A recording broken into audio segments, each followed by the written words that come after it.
Yang terhormat Bapak-bapak, Ibu-ibu, salam Pancasila.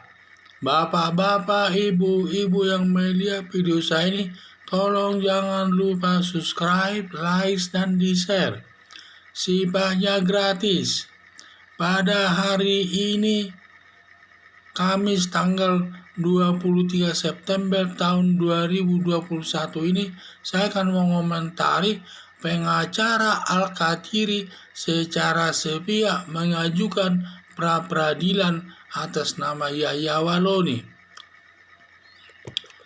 Dalam kasus Yahya Walloni terkait penodaan agama Kristen yang menyatakan isi Alkitab Kristen itu adalah palsu, dan juga masih banyak penghinaan-penghinaan yang dilakukan Yahya Walloni kepada agama Kristen.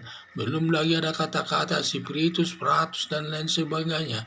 Akibatnya Yahya Walloni ditangkap polisi dan ditahan polisi di Mabes Polri. Pada saat itu Yahya Walloni memberikan surat kuasa kepada pengacara Al-Kathiri untuk mewakilinya di muka pengadilan kalau sudah masuk dalam perkara ke pengadilan, dan juga dia mewakili juga selama di kepolisian, diperiksa polisi, Al-Kathiri juga mewakilinya dan sebagainya. Di luar sepengetahuan Yahya Walloni, pengacara Al-Kathiri mengajukan gugatan pra-peradilan ke Pengadilan Negeri Jakarta Selatan atas nama Yahya Walloni. Akhirnya Yahya Walloni mencabut surat kuasa ke pengacara dari Al-Kathiri. Sebiasanya atau sesuai ketentuan, tersangka yang mengajukan pra-peradilan harus seizin dari Yahya Walloni selaku tersangka, karena yang berkepentingan dengan masalahnya adalah Yahya Walloni sendiri, sedangkan pengacara ini hanya mengajukan atas seizin Yahya Walloni.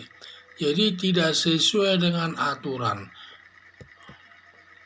Kalau hanya Yahya Walloni tidak mengajukan pra-peradilan dan surat kuasanya sudah dicabut sudah dicabut ke pengadilan, berarti pra-peradilan, maka masalah pra-peradilannya harus ditutup oleh hakim, tidak diteruskan lagi, karena surat kuasa Al-Kathiri menyatakan gugatan pra-peradilan tersebut sudah dicabut Yahya Walloni. Berarti masalah pra-peradilannya tidak dilanjutkan oleh hakim atau ditutup lah ya. Harapan saya pengacara jangan bertindak secara sepihak tanpa izin tersangka untuk mengajukan atau tidak gugatan pra-peradilan. Dan juga kalau pengacara itu mengajukan pra-peradilan atau tidak, harus seizin daripada tersangka dulu. Dalam hal ini harus seizin Yahya Walloni. Kalau Yahya Walloni katanya tidak mengajukan pra-peradilan, ya tentu tidak dilakukan, dan juga menunggu proses persidangan saja nanti di pengadilan dibelanya. Jadi saya lihat di mana masalah kasus Yahya Walloni ini, di mana setelah adanya kasus penghinaan terhadap agama Kristen yang menyatakan agama Kristen itu isi Alkitabnya itu adalah palsu, dan masih banyak lagi celaan-celaannya atas agama Kristen tersebut, yang berakibat Yahya Walloni ditangkap oleh polisi dan ditahan di Mabes Polri. Setelah dia ditahan di Polri, di mana ada pengacara, menunjuk pengacara dan menandatangani surat kuasa kepada Al-Kathiri. Setelah ditandatangani surat kuasa pengacara atas pengacara tersebut, lalu pengacara ini di luar sepengetahuan Yahya Walloni mengajukan gugatan pra-peradilan kepada Pengadilan Negeri Jakarta Selatan atas nama Yahya Walloni. Dan hal ini karena gugatannya tanpa sepengetahuan daripada Yahya Walloni, akhirnya Yahya Walloni mencabut surat kuasanya tersebut.